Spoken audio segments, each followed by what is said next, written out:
নমস্কাৰ দেই। আমি আজি আহিছোঁ গৰখীয়া দলৰ ওচৰলৈ। গৰখীয়া দলৰ ওচৰত এটি সৰু কামৰ বাবে আহিছিলোঁ। চিৰিৰ ওপৰৰ এখন চালি দিব লাগে। সেই চালিখন দিবলৈকে আমি আজি আহিছিলোঁ। এয়া আমাৰ লোহাৰ আৰু এই লগতে থকা মোনা দুটাতে আছে আমাৰ মেচিনখিনি আছে আৰু চালিখন আপোনালোকক দেখুৱাইছোঁ। এখন চিৰিৰ ওপৰৰ চালি কেনেকৈ দিয়া হয়। এইডোখৰে হৈছে ঠাইডোখৰ। এইটো 3 নম্বৰ ফ্ল'ৰ হ'ব। এই চালিখন নিদিয়াৰ কাৰণে মানুহ ঘৰত বহুতো প্ৰব্লেম হৈছে। তাতে এইকেইদিন বাৰিষা কাল আৰু ইয়াত দেখিছেনে, গোটেই ভিতৰলৈ পানী পৰি হেলাই হৈ গৈছে। এই হেলাই হৈ যোৱাৰ কাৰণে এই চালিখন দিয়াটো জৰুৰী। আৰু আপোনালোকৰ ঘৰতো এনেকুৱা যদি চালি আছে দিবলৈ কণ্টেক্ট কৰিব দেই। আমি আজি ইয়াতে ৱেল্ডিং কৰি এখন চালি বনাম। আৰু ইয়াত দেখিছেনে লগতে কেনেকৈ এতিয়া আম লাগি আছে। আজিকালি প্ৰায় দেখিবলৈ কমেই পোৱা যায় বাৰু, আমবিলাক গছত কমকৈ লাগে। দেখি কি ধুনীয়া লাগিছে চাওকচোন বাৰু।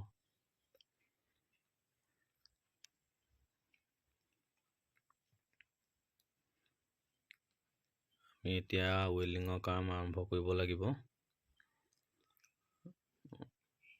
বন্ধুসকলক এটা ৰিকুৱেষ্ট কৰিছোঁ, যদি মোৰ এই চেনেলটো ফেচবুকত চাইছা তেতিয়াহ'লে ফ'ল' কৰিবা আৰু ইউটিউবত চালে ছাবস্ক্ৰাইব কৰিবা প্লিজ। তোমালোকৰ কাৰণেই লৈ আহিম এনেকুৱা ভিডিঅ'। এতিয়া মই ৱেল্ডিং কৰিবৰ কাৰণে চশমাখন পিন্ধি লওঁ। এইটো মই হিৰ' হৈ গ'লোঁ এতিয়া। নিজৰ প্ৰটেকশ্যনৰ কাৰণেহে পিন্ধিছোঁ আকৌ দেই, হিৰ' নহয়।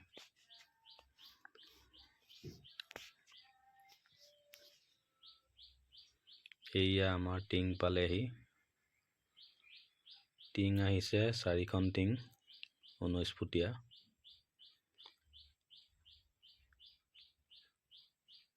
এতিয়া টিং আমি তুলি ল'ব লাগিব। এয়া টিং তোলাৰ পিছত টিঙৰ যিটো এটা লেমিনেশ্যন থাকে ডাইনাৰোপ টিঙত, এই লেমিনেশ্যনটো আমি আঁতৰাই ল'ম।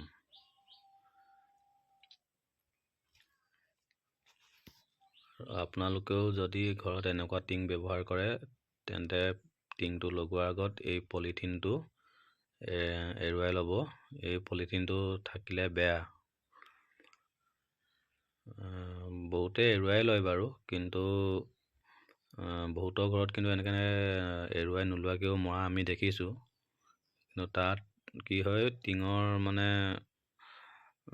আপোনাৰ পানী পাছত পৰি যোৱাৰ এটা সম্ভাৱনা থাকে। আৰু এই পলিথিনখিনি নিজেই যদি এতিয়া এৰুৱাই দিয়া নহয়, পিছলৈ মানে টুকুৰা টুকুৰকৈ খাই যায়, দেখিবলৈ বহুত বেয়া লাগে। সেইকাৰণে পলিথিনখন এৰুৱাই দিয়াটো খুবেই জৰুৰী।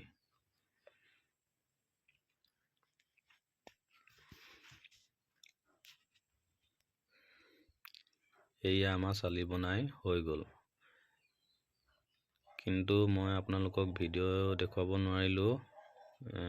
ৱেল্ডিং কৰোঁতে কেমেৰা ধৰিবলৈ কোনো মানুহ নাছিলে, মই অকলে কৰাহে।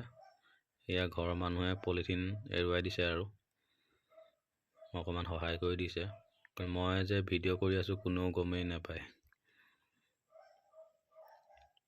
নিজৰ কামৰ ভিডিঅ', সেইকাৰণে কাকো জনোৱা নাই আৰু। এয়া মই টিং মাৰি এদাই কৰিলোঁ। কিন্তু কেনেকৈ টিং মাৰিলোঁ সেইটো আপোনালোকক দেখুৱাব নোৱাৰিলোঁ। মই কৈছোঁৱে কেমেৰা ধৰা মানুহ নাই। এয়া চাওকচোন কি সুন্দৰভাৱে টিং মাৰি কামটো এদাই কৰিলোঁ। সময় বেছি দেৰি লগা নাছিলে, কিন্তু কাৰেণ্টৰ কাৰণে সময় অকণমান লাগিলে।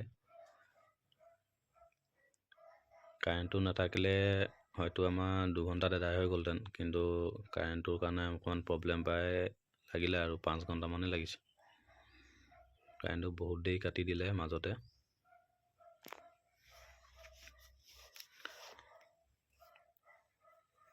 ভিডিঅ'টো সম্পূৰ্ণকৈ চোৱাৰ বাবে অশেষ ধন্যবাদ থাকিলে।